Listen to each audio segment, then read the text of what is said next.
The state of Missouri reported more than $1 billion with a B in recreational marijuana sales in 2023. That's according to data the Missouri Department of Health and Senior Services released in January. Recreational marijuana was legalized in Missouri in February of 2023. Now, the DEA, Drug Enforcement Administration, is proposing to reclassify marijuana. It's currently a Schedule I drug considered a dangerous drug under federal law, alongside substances like heroin. Marijuana could be lowered to a Schedule III classification. KSHB 41's Grant Stevens passing the mic to local industry leaders to get their thoughts on the idea. Right off the bat, no, this wouldn't in any way make marijuana federally legal. But it completely shakes up how the industry pays for it, how we think of weed, and what we can learn about it.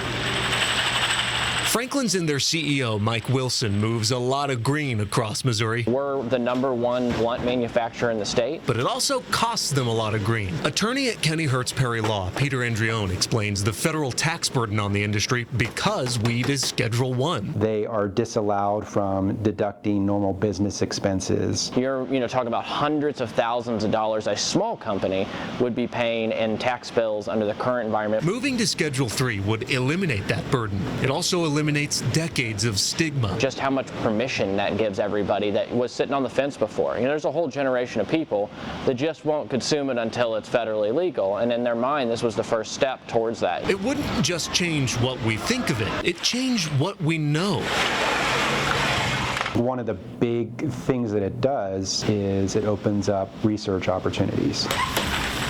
It's very difficult for researchers to experiment with Schedule I drugs. Andrione says it's much easier to get approval to work with Schedule III. For things like the gut or the brain or emotions, all these things that users will report now have the opportunity that we can actually go put science to them. You might want to slow your roll though. There's still months before anything might be changed, but even the possibility is a huge deal. I don't want to downplay it at the same time because it is probably the largest shift in federal drug policy in the last 50 years. In KC, Grant Stevens, KSHB 41 News.